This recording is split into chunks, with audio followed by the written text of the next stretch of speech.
దేశం మొత్తం పుట్టెడు శోకంలో మునిగిపోయింది.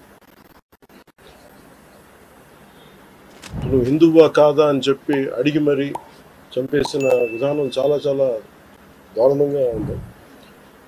ముఖ్యంగా ఆంధ్రాకి సంబంధించి దాదాపు ఇద్దరు కుటుంబాలతో సహా వెళ్ళిన ఇద్దరిని చనిపోయిన 27 మందిలో కూడా ఇద్దరు ఆంధ్ర ప్రాంతానికి చెందిన వాళ్ళు కూడా ఉన్నారు. వాళ్ళు అడిగింది మీరు హిందువులా కాదా అని చెప్పి వారి కుటుంబాల ముందే, వాళ్ళ పిల్లల ముందే, వాళ్ళ సహధర్మచారుల ముందే మ్యాగజైన్ ఎంటీ చేశారు, తల లేకుండా చేశారు. హిందూ ముస్లిం అనే అర్థం తేల్చుకోవడానికి కల్మా చదవమని. ఇంత ఘాతుకంగా చంపిన తర్వాత దేశం మొత్తం కూడా ఒక డెసిసివ్ యాక్షన్, ఒక బోల్డ్ యాక్షన్ కోసం ఎదురు చూస్తుంది. అది నిన్న రాత్రి జరగటం. ఇలాంటి సమయంలో దాదాపు 9 ప్రాంతాల్లో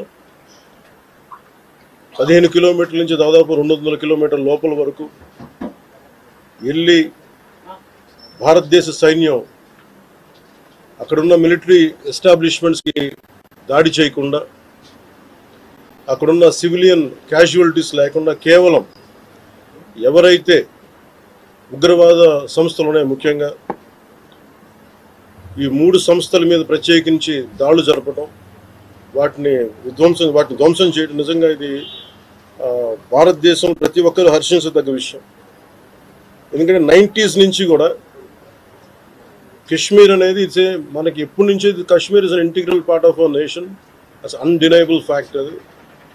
కానీ ప్రత్యేకించి ఈ ఉగ్రవాద మూకలు, పాకిస్తాన్ ప్రేరేపిత ఉగ్రవాద మూకలు, ఇది 90లో కూడా ఇలాగే కశ్మీరీ హిందూస్ని కశ్మీరీ పండిట్స్ని చంపేశారు. ఇట్లాగే చంపేసి కొంతమంది గతంలో కూడా చంపేస్తే అలాగే వాళ్ళని అంత్యక్రియలు చేయడానికి వాళ్ళని శ్మశానం దగ్గర తీసుకెళ్తే అక్కడ కూడా మిగతా కొంతమంది హిందువులను చంపేశారు. సో హిందువుల మీద దాడి అనేది ఇది అనాదిగా జరుగుతూనే ఉంది. కానీ I think it is a right time to take a decisive and bold action. It's a commendable job done by our army personal and defence personnel, and we have to appreciate them. We'll stand by them under the leadership of Honorable Prime Minister Modi ji. We will stand by you, sir, and whatever you have taken, whatever decision, bold decision you take, we're going to stand by you. We are with you. Idi at the same time ప్రత్యేకించి it's the time of war. Not a full-blown war, but it is a protracted war, which will continue for a long time.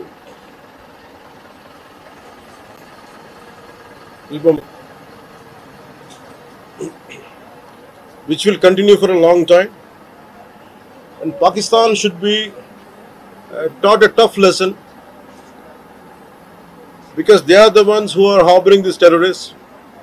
No matter where a bomb blast happens, including in Hyderabad, including in Lumbini Park decade plus back, in Gokul Chat, this has become a menace.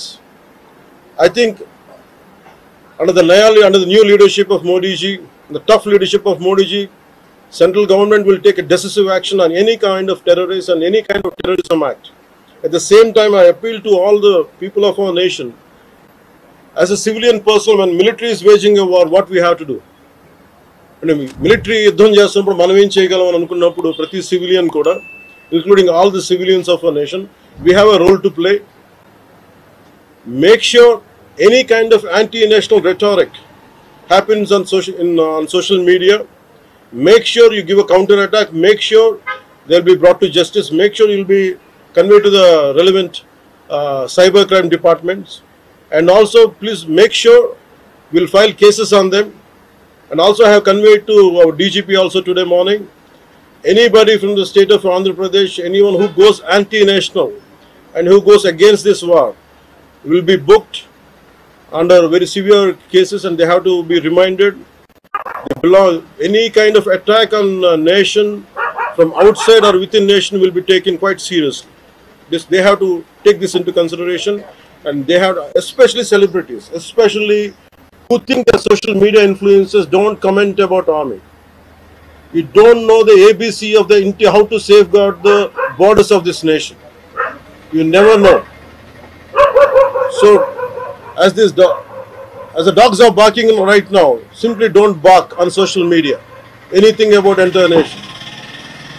Please don't bark on social media without having any understanding about national security.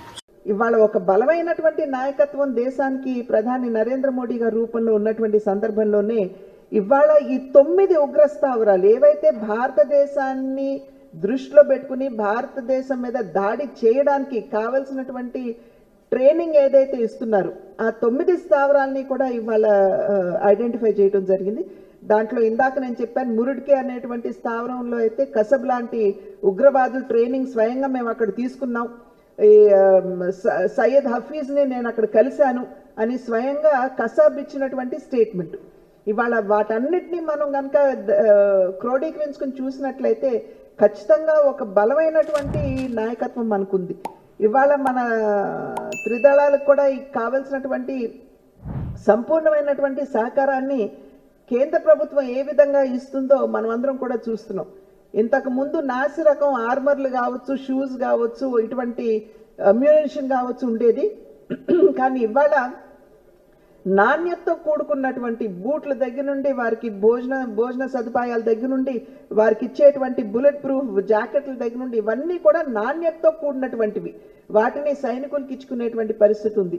కనుకనే మన సైనికులు కూడా ప్రధాని నరేంద్ర మోడీ గారిలో కాన్ఫిడెన్స్ని instil చేశారు వాళ్ళు.